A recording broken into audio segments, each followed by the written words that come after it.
Hello les amis, aujourd'hui petite vidéo spéciale. Vous me connaissez pour mes tutos couture, mais aujourd'hui on va parler coloration maison. J'ai souvent partagé avec vous sur les réseaux sociaux que je fais mes colorations moi-même. Et comme promis, je vais tout vous expliquer. Le plus cool, c'est facile, naturel et ça protège les cheveux. Moi je fais du henné et j'ai choisi une coloration rousse au burn, mais sache que tu peux aussi trouver des colorations henné brun ou noir. Regardez, j'ai fait ma coloration il y a 4 jours, elle est toute fraîche. Et après le deuxième shampoing, le résultat, il est au top.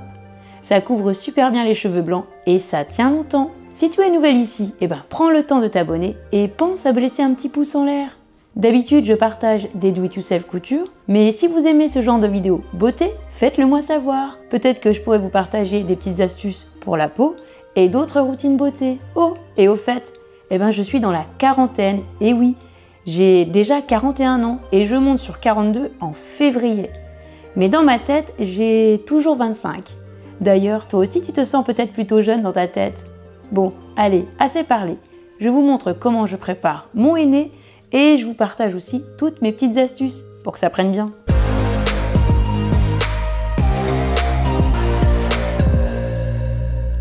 Le henné, il faut aussi le voir comme un soin capillaire. Quand je mélange les ingrédients, j'ajoute toujours un peu d'huile pour hydrater les cheveux. Comme mes cheveux ils poussent hyper vite, il faudrait que je les colore toutes les 3 semaines. Vous aussi ça pousse aussi vite?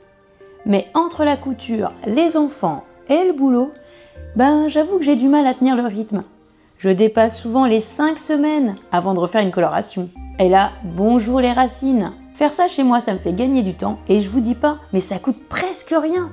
Ça me revient vraiment à moins de 5 € par coloration.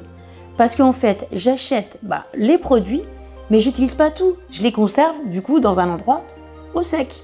Et c'est vraiment hyper simple à gérer et ça évite de courir chez le coiffeur. Alors toi aussi ça te tente de faire des colorations maison ou tu préfères aller chez un professionnel? Peut-être as-tu déjà testé le henné sans connaître toutes les petites astuces. Allez, dis-moi tout en commentaire.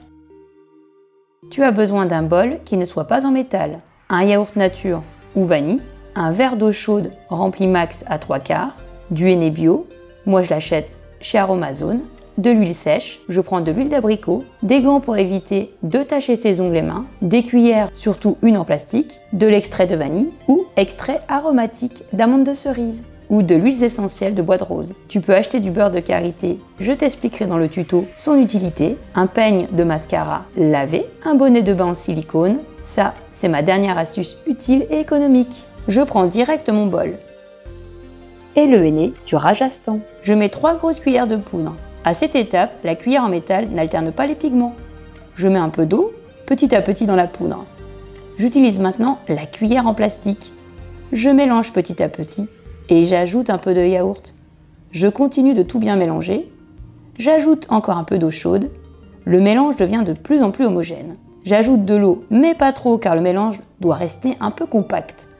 J'utilise uniquement la cuillère en plastique pour éviter d'altérer les pigments du henné. Comme j'ai des longs cheveux maintenant, j'utilise carrément tout le pot de yaourt. En fait, ça va aider à retirer plus facilement la coloration sur les cheveux. Je ne peux plus m'en passer, même un yaourt périmé d'1 mois est encore utile et la vanille apporte de la douceur. Ça combat l'odeur du henné. J'ajoute un peu d'eau car le mélange est un peu trop compact.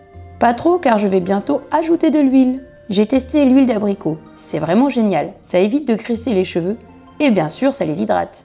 Je mets une bonne cuillère à café. Je mélange bien. La dernière étape c'est d'ajouter un peu de parfum. Au début je mettais juste quelques gouttes d'huile essentielle de bois de rose, puis maintenant j'ajoute aussi un peu d'extrait de vanille et aussi de l'amande de cerise. Franchement je trouve que l'odeur de la coloration passe assez bien. Je sais pas toi, mais pour moi c'est ultra important. Je te conseille, si tu as le temps, couvre bien ton henné et laisse la coloration se reposer maximum 1 heure au frigo. Les pigments du henné vont pouvoir ainsi s'ouvrir, si je puis dire. Ah oui, surtout nettoie rapidement la table car le henné tache. Avant d'aller poser ma coloration, je te montre les repousses au niveau de la racine. On voit bien les cheveux châtains et les cheveux blancs. Comme j'ai tardé, j'ai attendu 6 ou peut-être même 7 semaines. Faut vraiment que je m'en occupe, non? Donc j'ai mis mon super top dédié à la coloration et je prends un de mes shampoings que j'utilise pas mal en ce moment. Je me lave rapidement les cheveux. Je préfère poser la coloration sur cheveux mouillés et propres. Je trouve que ça prend mieux. Je mets une petite serviette sur les cheveux pour les garder humides. Ça me laisse le temps de retirer tout ce qui traîne sur mon lavabo. Je retire quasiment tout pour éviter de tacher et aussi pour nettoyer ensuite plus facilement. Je te conseille même de retirer ton tapis sur le sol. Je retire la serviette et aussi ma boucle d'oreille. Alors, je t'avais parlé du beurre de karité. J'en mets rapidement sur le front et un peu sur les oreilles. Ça évite que le henné accroche sur la peau. Non mais pas sur les cheveux. C'est une petite astuce que j'ai découvert récemment. Maintenant, je vais commencer à poser ma coloration. Tu vois, mes cheveux sont encore légèrement humides, mais pas trop. Je prends mon peigne à mascara et j'applique sur les mèches de devant. Cela m'assure de bien couvrir les cheveux et les repousse surtout. Ma belle-mère m'avait proposé l'astuce de la brosse à dents. Finalement, j'ai pensé au mascara. Une fois usé, j'ai lavé le peigne. Bah c'est parfait. Je passe que sur 10 cm.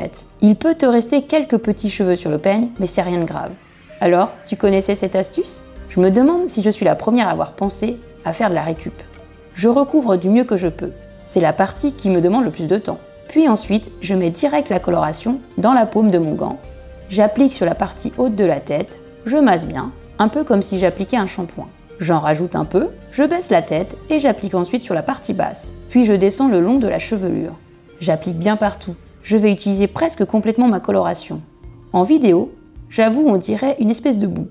Mais je dirais plus que c'est entre un masque capillaire. Ensuite, je fais une espèce de chignon. Je mets en place. Je rajoute du henné un peu sur les côtés, là où les repousses se voient le plus. Je retire mes gants, et là je prends mon bonnet de bain.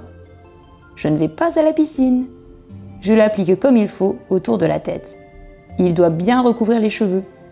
C'est ma dernière astuce pour éviter d'utiliser du papier sulfurisé, et donc de gâcher. Je nettoie un peu le front. Le bonnet remonte car il devient un peu trop petit pour ma chevelure. C'est pas très girly le bonnet, hein. Qu'en penses-tu? Eh ben, j'ai encore une astuce. J'ai trouvé ce petit bonnet. Je le pose par-dessus. Si quelqu'un toque chez moi, j'ai pas l'impression d'être une extraterrestre. Je pourrais vous proposer un tuto pour le coude d'ailleurs. Dites-le moi en commentaire. Tu vois, j'ai gardé un peu de henné si mes repousses se voient un peu trop au niveau des oreilles. Je mettrai dans un petit pot au frigo. Je nettoie les gants à l'eau tiède. Tu as vu, même en faisant ça tout le temps, ils ont été colorés par le henné. Donc ça accroche plutôt bien, même sur le plastique. Et donc bien évidemment sur les cheveux. Je vais en profiter pour nettoyer mon évier. Je dois laisser reposer la coloration 1 heure environ. Comme j'ai le bonnet, le henné ne sèche pas, et donc ça va bien prendre. Le bonnet permet d'avoir, je pense, une température optimale pour aussi que ça prenne bien. Je passe partout l'éponge, sinon l'évier va devenir jaune. Je prends un petit carré d'éponge, je l'ai coupé, sinon il fait 4 fois cette taille.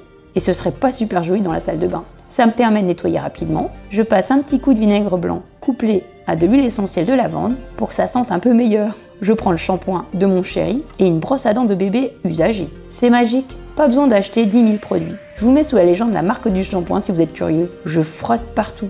C'est hyper pratique la brosse. Tu connaissais cette astuce? Ce tuto te plaît? N'oublie pas de liker, de t'abonner et surtout de commenter. Je continue de nettoyer du coup un peu sur le mur. Je prends mon éponge préférée qui gratte très bien et retire tout le calcaire. Je mets encore du shampoing et en quelques minutes je récupère un évier tout propre. Regardez, c'est dingue comme l'évier brille. Je rince mes cheveux. Je retire le surplus de coloration sans utiliser de shampoing. Ok, c'est important. Ça dégorge beaucoup et c'est normal. J'arrête une fois que l'eau qui s'écoule sur mes cheveux devient plus claire. Je passe ma serviette tout autour. Tiens, faudrait peut-être que je vous prépare un tuto pour en coudre une. Ça vous tente? C'est en plus très facile. Je rince rapidement le bonnet et je le fais sécher. Je sèche rapidement les cheveux au sèche-cheveux. La coloration a bien prise. C'est un peu roux au niveau des racines. C'est tout à fait normal. Je dois laisser prendre la coloration et faire le shampoing le lendemain matin. On voit que la peau s'est colorée. La coloration a bien prise et c'est super. Regarde, une fois que les cheveux ont bien séché, c'est joli. Si tu as le temps, tu peux même faire la coloration le matin. À toi de voir. Le shampoing se réalise au moins 10 heures après. Il faut que les pigments s'accrochent. Allez, moi je vais dormir. Je me lave les cheveux avec du shampoing cette fois. Et voici le résultat à J après le premier shampoing. Franchement, ça rend super bien. Faut juste que je tienne le rythme et que je les colore toutes les 3-4 semaines. Alors, toi aussi tu vas opter pour une coloration maison? Ou tu préfères déjà aller chez le coiffeur pour tester le henné? Partage tes expériences en commentaire et si tu as des astuces que je n'ai pas mentionnées, alors surtout, Faites-les nous connaître, j'adore découvrir vos petites techniques perso. Petite astuce bonus, tu as vu mon bonnet de bain en silicone? Eh ben ça évite d'utiliser du papier sulfurisé ou un sac plastique que tu poses sur la tête. Oui, je sais, bon, j'ai déjà entendu parler de cette astuce parce que ça évite d'utiliser le papier sulfurisé. Bref, le bonnet de bain c'est vraiment pratique. J'ai juste besoin de commander une version XL car mes cheveux ils poussent très vite. Et là le bonnet devient limite trop petit. Il remonte et c'est super important qu'il recouvre bien tous les cheveux pour que le henné il reste bien en place. Et tu sais, si ça devient trop sec, ça prend pas aussi bien la coloration. Je t'avoue parfois c'est un peu galère, surtout quand le henné coule sur la peau. J'ai toujours une petite serviette à proximité ou du papier absorbant. Ça évite que ça sèche au niveau du cou et des épaules. Toi aussi ça t'arrive? Si tu as des astuces pour éviter ça, franchement, partage-les en commentaire. Ça pourrait sauver la vie de nos coups et épaules. Autre astuce que j'ai remarqué, j'ai tendance à faire le henné le soir. Et cette fois-ci, j'ai préparé mon masque et je l'ai laissé reposer 1 heure. Entre temps, j'ai dû aller chercher les enfants. Finalement, le temps de revenir, ça m'a pris 1 heure.